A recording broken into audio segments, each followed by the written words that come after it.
Capítulo 4. Durante un rato impreciso, todo permaneció a oscuras, una oscuridad silenciosa y absoluta, y después comenzó a oír voces, unas voces que lo arrastraban desde las profundidades del limbo donde se encontraba, unas voces que no pudo identificar al principio.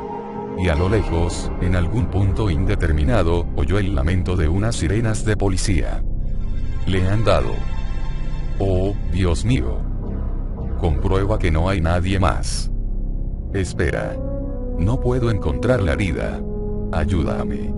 Barry. Barry, ¿puedes? Barry, ¿puedes oírme? Rebecca. Barry abrió los ojos y los cerró inmediatamente, apretando las pupilas al sentir el palpitante dolor en el interior de su cabeza. Sentía otro pinchazo de dolor en su brazo izquierdo, agudo y constante, pero no tan intenso como el dolor de su cabeza. Ya había conocido ambos tipos de dolor en el pasado. Me han disparado y luego me he dado de frente contra un árbol o contra algún cabrón con un bate de béisbol. Intentó abrir los ojos de nuevo mientras unas manos pequeñas le recorrían el pecho, buscando suavemente. Tardó un segundo en enfocar la vista en los preocupados rostros que lo rodeaban: Gil, Chris y una Rebecca de aspecto aterrorizado que le estaba metiendo los dedos por debajo de su camiseta para buscar la herida. Gracias a Dios, las sirenas habían enmudecido, aunque todavía oía los coches de policía subir a toda marcha por la calle, el eco de sus potentes motores resonando a través del parque boscoso. El bíceps izquierdo, murmuró Barry, y comenzó a levantarse. Los oscuros árboles comenzaron a girar a un lado y a otro, y Rebecca lo empujó suavemente para que se tumbara de nuevo. No te muevas, dijo con voz firme. Quédate tumbado un momentito, ¿de acuerdo? Chris, dame tu camiseta. Pero hombre, ya, comenzó a decir Barry. No están aquí, dijo David, de rodillas junto a ellos. Estate quieto. Rebecca le levantó el brazo con cuidado y lo miró por ambos lados. Barry flexionó un poco el brazo y frunció el rostro por el dolor que sintió, pero se dio cuenta de que la herida no era grave, el hueso estaba intacto. Justo en el deltoides, dijo por fin Rebecca. Me parece que vas a tener que dejar de levantar pesas durante una temporada. Su tono de voz era desenfadado, pero él percibió la preocupación reflejada en su mirada. Comenzó a enrollar la camiseta de Chris alrededor de la herida mientras lo observaba con detenimiento. Tienes un chichón bastante feo en la sien, dijo. ¿Cómo te sientes? Aunque sentía que la cabeza todavía le latía, el dolor se había convertido en una molestia sorda. Estaba un poco mareado y sentía unas leves ganas de vomitar, pero recordaba su nombre y qué día de la semana era. Si era una conmoción cerebral, la verdad es que no le impresionaba mucho. He tenido resacas peores. Me siento bastante jodido, contestó, pero aparte de eso, estoy bastante bien. Debo de haberme dado un golpe con un árbol al caer. Se levantó de nuevo hasta quedarse sentado mientras Rebecca terminaba el improvisado vendaje, y esta vez se mantuvo firme sin problemas. Tenían que ponerse en movimiento antes de que la policía decidiera registrar el bosque, pero ¿a dónde irían? Les parecía poco probable que Umbrella atacara 2 veces en la misma noche, pero no les apetecía poner a prueba su teoría. No estarían a salvo en ninguno de sus hogares. Al menos, su familia estaba lejos del peligro en la casa de los padres de Katy, en Florida. La idea de que las niñas podían haber estado jugando en sus habitaciones cuando comenzó el tiroteo. Se puso de pie tambaleándose, pero encontró la fuerza necesaria para hacerlo en la rabia con la que vivía desde aquella noche en la mansión Spencer. Wesker había amenazado a Katy y a las niñas para que Barry lo ayudara a llegar a los laboratorios subterráneos y lo había obligado a cooperar con él para ocultar todas las pruebas que implicaban a Umbrella. El sentimiento de culpabilidad de Barry se había convertido en una sensación de furia en los días siguientes, una rabia que superaba cualquier otro sentimiento similar que hubiera tenido en su vida. Cabrones, gruñó Barry. Malditos cabrones de Umbrella. Los demás se pusieron de pie al mismo tiempo que él, y la pálida luz de la luna se reflejó en el torso desnudo de Chris.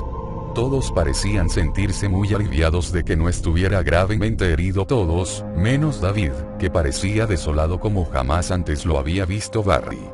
tenía los hombros hundidos por un peso invisible y desconocido y, cuando comenzó a hablar, fue incapaz de mirar a los ojos de Barry. El hombre que te ha disparado, dijo David mientras levantaba una mano en la que se veía una pistola del 9 con silenciador, con todo el cañón manchado de sangre. Barry, lo he matado. Ese es Jay Shannon. Barry se quedó mirándolo fijamente. Entendió las palabras, pero no pudo aceptar lo que significaban. No era posible. No, no has visto bien.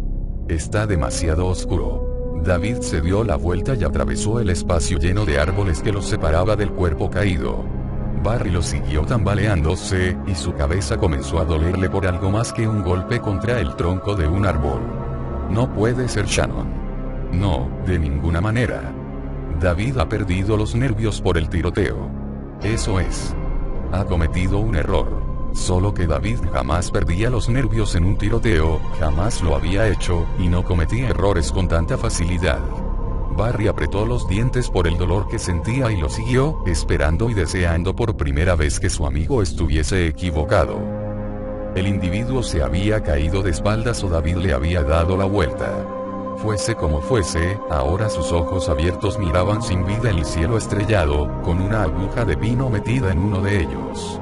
El proyectil semiperforante de la bereta de David había abierto un agujero directamente en el corazón del atacante. Sin duda, había sido un disparo afortunado.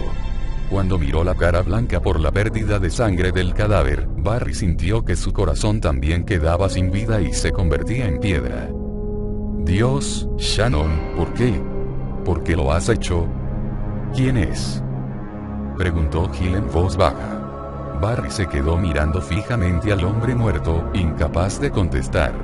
La respuesta de David llegó carente de tono y sentimiento. Es el capitán Jay Shannon, de los Stars de Oklahoma City. Barry y yo nos entrenamos con él. Barry encontró fuerzas para hablar, pero fue incapaz de dejar de mirar la cara inmóvil de Jay.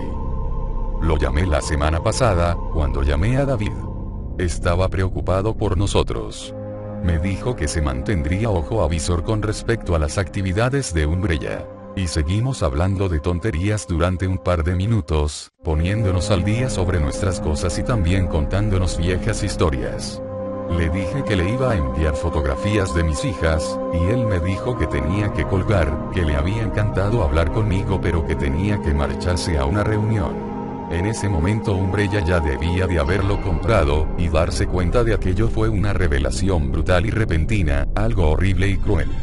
Puede que Umbrella fuera la responsable del ataque, pero los que lo habían llevado a cabo eran los Stars, de modo que la casa de Barry había sido destrozada por gente a la que él conocía, y le había disparado un hombre al que él consideraba su amigo.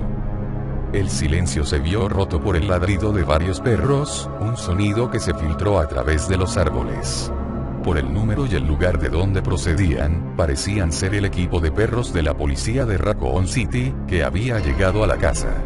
Barry alejó la mirada del cadáver y sus pensamientos regresaron al presente y a la situación en que se encontraban. Tenían que marcharse.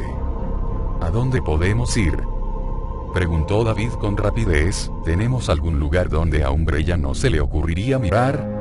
¿Una cabaña, un edificio vacío, algún lugar al que podamos llegar a pie? Brad. El apartamento del Gallina está alquilado por un par de meses, dijo Barry. Está vacío y a menos de 2 kilómetros de aquí. Vamos, ordenó David. Atravesaron el terreno de juego del parque con Barry a la cabeza y los demás siguiéndolo bajo la luz de la luna. Vieron un pequeño sendero que salía del parque, un par de bloques de edificios más allá, y hacia allí se dirigieron con la esperanza de que estuvieran lo bastante lejos como para que los policías no se acercaran a investigar. Barry había atravesado aquel parque 1.000.000 de veces con su mujer a su lado y sus hijas trotando alrededor. Mi hogar. Este es mi hogar, y nunca volverá a ser el mismo para mí. Barry sintió que el agujero de bala se volvía a abrir y comenzaba a sangrar de nuevo. Apretó su mano derecha sobre la pegajosa camiseta y dejó que el dolor que sentía alimentara su determinación de seguir adelante mientras atravesaban los escasos árboles y se dirigían a la casa de Brad. Se acabó. Esto se acabó. Mis hijas no van a crecer en un mundo en el que puede suceder algo como esto, no si yo puedo hacer algo por evitarlo. Ya habían ocurrido tantas cosas, y este solo era el comienzo de su lucha. Todavía conocía gente en los Stars en quien sabía que podía confiar, personas con las que podía contar, y no lo pillarían con la guardia bajada 2 veces. Quizá la próxima vez que Umbrella llamara a su puerta no tendrían que salir corriendo. Y si Rebecca y David lograban tener éxito con la operación de Maine, tendrían lo que necesitaban para hacer caer a la compañía, de una vez para siempre. Umbrella se había metido con la gente equivocada, y Barry planeaba estar en el lugar apropiado cuando se dieran cuenta de su error. Gil abrió la puerta de la pequeña casa como una auténtica experta utilizando un simple clic, pisapapeles y uno de los pendientes de Rebecca.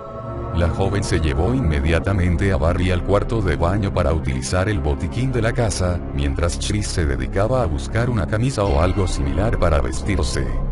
David y Gil registraron minuciosamente todo el lugar, y él se sintió a cada minuto más satisfecho de la elección tomada. No podían haber escogido un escondite mejor, y era un alivio saber que tanto Barry como los otros 2 miembros del equipo Alpha dispondrían de un sitio seguro desde donde trabajar. La casa de 2 dormitorios compartía un patio con una familia muy preocupada por el tema de la seguridad. En cuanto David abrió la puerta trasera, unas grandes y brillantes luces inundaron el pequeño rectángulo de césped. Además, por el aspecto de la valla y unos cuantos detalles más en su interior, adivinó que tenían un perro bastante grande en algún lugar de la casa. También había otras 2 casas a ambos lados, y la ventana de la parte frontal daba al patio de un colegio, al otro lado de la calle. No existiría ningún tipo de cobertura para cualquier equipo de asalto que quisiera acercarse. La casa estaba amueblada de forma sencilla aunque desordenada. Era bastante obvio que su anterior ocupante había huido presa del pánico. Unos cuantos objetos personales y algunos libros estaban esparcidos aquí y allá por todas las habitaciones, como si Vickers hubiera sido incapaz de decidir qué llevarse en su apresuramiento por abandonar Raccoon City. Y con lo que ha ocurrido esta noche, tampoco puedo culparlo por salir huyendo. Era evidente que Vickers había escogido el trabajo equivocado, aunque eso no lo convertía necesariamente en un cobarde. Arriesgar la vida de forma casi diaria no era un trabajo adecuado para todo el mundo, y si se tenían en cuenta todos los acontecimientos de las últimas horas, la opción más inteligente para alguien como Brad Vickers era alejarse de aquella situación. Les hubiera venido muy bien su ayuda, pero por lo poco que Barry le había contado sobre aquel individuo, el piloto del equipo Alpha no era el tipo de persona con el que a él le gustaba trabajar. Aun en el caso de que no se pegara un tiro por accidente, Vickers había perdido la confianza de sus compañeros de equipo, y no había nada peor que aquello en una situación de crisis. David se quedó sentado en la atestada y oscura sala, sobre un sofá de un horrible color verde, intentando ordenar sus ideas, mientras Gil inspeccionaba más a fondo la cocina. Él había logrado encontrar una libreta y un bolígrafo, y ya estaba escribiendo los nombres y los números de teléfono de los miembros de su equipo y de sus contactos, además del teléfono de la casa de Brad para llevárselo. Miró alrededor sin ver nada, mientras se esforzaba por recuperarse de los efectos de la adrenalina sobrante, algo que siempre le ocurría después de un combate. No quería olvidar nada importante, ningún detalle que necesitara ser discutido antes de que él y Rebecca se marcharan. Barry, Gil y Chris tendrían que enfrentarse a las consecuencias del ataque por sí solos. Los Stars, el poema de Trent, los objetivos y los contactos. Era difícil concentrarse después de pasar por una experiencia tan agotadora, y el hecho de que ya hubiera llegado cansado a Raccoon City no lo ayudaba en nada. Desde hacía días no dormía bien, y pensar en todo lo que se avecinaba hacía aún más difícil concentrarse. La información de Rebecca sobre el Dr. Griffith era desconcertante, y eso era quedarse corto. Aunque estaba tan decidido como antes a llevar la operación en la ensenada de Caliban, era otra preocupación que añadir a una lista ya de por sí interminable. Chris entró en la habitación con una camiseta desteñida de color azul sin mangas, y se dejó caer en una silla que había justo delante de David. El rostro le quedó envuelto en las sombras de la estancia. Se quedó así durante unos momentos, y luego se inclinó hacia adelante, por lo que su cara quedó iluminada por los pocos rayos de luz que entraban por la ventana y David pudo ver su expresión. La mirada del joven era cansada, pensativa y estaba llena de culpabilidad. Mira, David dijo tuteándolo. Las 2 últimas semanas han sido muy duras para todos nosotros, ¿sabes? Esperar para saber cuál iba a ser la reacción de Umbrella, la suspensión de empleo y sueldo, la sensación de que nuestros amigos habían muerto en vano. Chris se detuvo un instante antes de continuar. Solo quiero decirte que lo siento si empezamos con mal pie antes, y que me alegro mucho de que estés de nuestro lado. No tendría que haberme portado como un auténtico capullo. David se quedó sorprendido e impresionado por la sinceridad de aquellas palabras. Cuando él tenía 25 años, hubiera preferido que le arrancasen las uñas a mostrar sus sentimientos, excepto en el caso de la rabia, por supuesto. Jamás había tenido problemas para expresar sus cabreos. Otra herencia de tu querido padre. No creo que debas sentirte culpable por nada de eso, contestó David en voz baja. Tus preocupaciones están más que justificadas.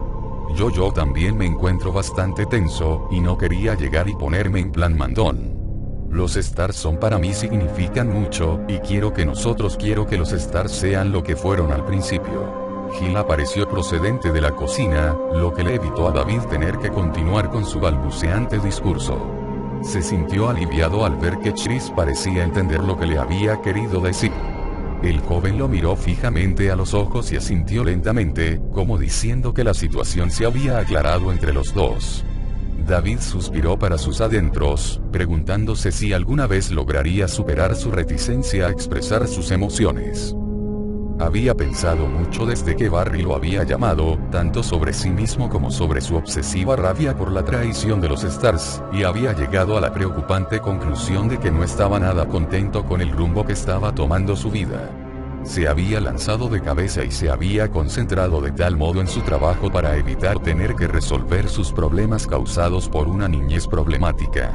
Era algo que siempre había sabido, pero era en ese momento, cuando se enfrentaba a Umbrella y a la traición de la organización que consideraba su familia, cuando se había visto obligado a pensar en las consecuencias de su elección. Aquello lo había convertido en un soldado excelente, pero no tenía amigos estrechos ni compromisos amorosos, y quedarse de repente sin familia era un modo muy cruel de darse cuenta de que había basado toda su vida en alejarse de cualquier contacto que no fuera estrictamente profesional. Es estupendo que me haya dado cuenta tan tarde en mi vida. Supongo que tendré que darle las gracias a Umbrella por eso. Si no me matan, al menos habrán logrado que vaya a un psicólogo. Gil había llevado una jarra con agua y varios vasos de distinto tamaño y color que entregó a cada uno, mientras Barry y Rebecca se unían a ellos. Barry llevaba puesto un vendaje limpio en el hombro, y su rostro parecía bastante pálido bajo la escasa luz, y desde luego, bastante descompuesto después de descubrir lo del Capitán Shannon. David se sentía mal por haber matado a Shannon, aunque ya se había hecho a la idea de lo que ocurría en un combate. La gente moría. El Capitán Shannon había tomado una decisión, y había resultado ser la equivocada. Bebieron en silencio, con los 4 miembros de los Stars de Raccoon City ex-miembros pensativos y con un aspecto sombrío, como si estuviesen pendientes del tic-tac del reloj. Él y Rebecca tendrían que marcharse en pocos minutos.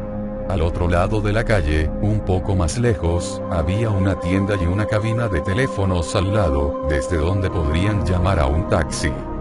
David deseó poder decir algo que los animara, pero la verdad era incuestionable. Se marchaban para meterse de lleno en una misión, y no existía garantía alguna de que ninguno de ellos sobreviviría para verse de nuevo.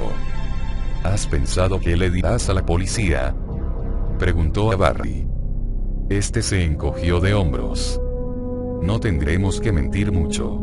Nosotros 3 estábamos en mi casa cuando un grupo de individuos entraron a saco e intentaron matarnos, así que salimos huyendo. Irons probablemente lo achacará a un intento fallido de robo, dijo Chris con sarcasmo. Si está tan metido en esto como yo creo, no querrá llamar la atención sobre nada de lo que está haciendo Umbrella. Tened cuidado de no mencionar que habéis matado a gente, aconsejó David. Puede que tuvieran tiempo de retirar los cuerpos. También deberíais decir que os persiguieron hasta el parque. Eso explicaría que abandonarais la escena del crimen, además del cuerpo del Capitán Shannon. Barry sonrió con cansancio. Podemos manejar la situación. Mañana por la mañana llamaré a primera hora para pedir algo de ayuda. Tú preocúpate de tu parte, ¿de acuerdo? David asintió y se puso de pie, lo mismo que Chris. El capitán estrechó la mano de todos y luego se giró hacia Rebecca, sintiéndose incómodo por alejarla de sus amigos y compañeros de equipo. La chica los miró de uno en uno con expresión pensativa, y de repente sonrió, con una sonrisa despreocupada y llena de malicia y travesura. ¿Estáis seguros de que podéis manejaros sin mí durante un par de días? No me gusta pensar en vosotros yendo y viniendo sin dirección mientras David y yo acabamos con Umbrella. Intentaremos sobrevivir sin ti, que eres nuestro cerebro, respondió Chris, también sonriendo. No será fácil, pero... Rebecca le propinó un leve puñetazo en el hombro. Te enviaré una postal con instrucciones, le hizo un gesto con la barbilla a Barry. Cuídate ese brazo. Manténlo limpio y seco y, si tienes fiebre o te sientes mareado, vete a un médico inmediatamente. Sí, señora, repuso Barry, sonriendo. Haz que las pasen canutas. Rebecca se despidió Gil, abrazándola. Rebecca asintió. Tú también. Buena suerte con Irons. Se giró hacia David, todavía sonriente. ¿Nos vamos? Echaron a andar juntos hacia la puerta mientras David se preguntaba a qué venía la aparente tranquilidad del comportamiento de la chica. Habían sobrevivido por los pelos a un ataque perpetrado por personas que probablemente la habían entrenado a ella misma, y allí estaba, marchándose con un desconocido camino de una misión en la que podía perder la vida. O estaba fingiendo o era increíblemente optimista. Y si estaba fingiendo aquella valentía, merecía un premio por su interpretación. La observó con atención mientras salían al pequeño y descuidado jardín de la casa de Brad Vickers, y vio que su sonrisa desaparecía y era rápidamente sustituida por una mirada de tristeza. Pero más allá, en la profundidad de sus ojos, atisbó la misma concentración intensa que había advertido cuando ella les habló acerca del Dr. Griffith y sus investigaciones. Fuese lo que estuviese pensando, aquella mirada le indicó a David que ella conocía perfectamente los riesgos a los que se iban a enfrentar, pero que se negaba a sentirse acobardada por ellos. La definición más exacta de valentía. David estaba satisfecho por la decisión que había tomado de alistar a Rebecca Chambers en aquella misión. Era inteligente, profesional y estaba tan comprometida como el resto del equipo. Además, era tan superior en su campo de especialización como los demás lo eran en el suyo propio. Su única esperanza era que la combinación de sus habilidades fuese suficiente para entrar y salir de una sola pieza de las instalaciones de la ensenada de Caliban, con las pruebas necesarias para demostrar la naturaleza de los experimentos de Umbrella. Aquello podía llevar a la ruina a la compañía que había corrompido a los Stars, y, quizá, gracias a ello, él podría dormir de nuevo tranquilo. David asintió, y los dos comenzaron a andar hacia el teléfono para llamar al taxi. Rebecca dobló las hojas después de volver a leer toda la información sobre la ensenada de Caliban y las metió con cuidado en la bolsa de deporte que David llevaba debajo de su asiento. Había comprado 3 bolsas en el aeropuerto, una para las armas, que en aquel momento estaba en el compartimiento de carga del avión, y las otras a fin de no llamar la atención por no llevar equipaje. Rebecca deseó que también hubiera comprado algo para comer de paso. No había probado bocado desde el mediodía, y el paquete de cacahuetes que le habían dado después del despegue no estaba aliviándole mucho el hambre que sentía. Extendió la mano para apagar la luz de lectura y luego se reclinó e intentó aprovechar el zumbido de los motores del Boeing 747 para dormitar un poco. La mayoría de los pasajeros del avión a medio llenar ya estaban dormidos. La tenue luz nocturna y el ronroneo de los motores ya habían hecho su efecto en David. Sin embargo, a pesar de lo cansada que se sentía por los acontecimientos de aquella tarde, tuvo que dejar de intentar dormir después de 1 minuto o 2. Tenía que pensar en demasiadas cosas, y sabía que no podría dormir hasta que resolviera al menos unas cuantas. Me siento como si ya estuviera soñando. Esto no es más que otra posibilidad estrambótica y una subtrama que se desarrolla a partir del campo izquierdo. A lo largo de los últimos 3 meses, se había graduado en la universidad, había superado el entrenamiento del equipo Bravo de los Stars y se había mudado a su primer apartamento, que además estaba en una ciudad desconocida para ella. Y después de todo aquel follón, había acabado como uno de los 5 supervivientes de una catástrofe provocada por el hombre, en la que estaban implicados el uso de armas biológicas y una conspiración nacional con una compañía farmacéutica como protagonista. Además, en las últimas 3 horas, su vida había dado otro cambio brusco y también completamente inesperado. Había deseado tener una oportunidad de salir de Raccoon City para investigar el virus T. La ironía de la situación no se le escapaba, pero no estaba muy segura de que le gustasen las circunstancias en las que se había cumplido su deseo. Giró la cabeza hacia un lado y miró a David, que tenía su cabeza apoyada contra el cristal de la ventanilla.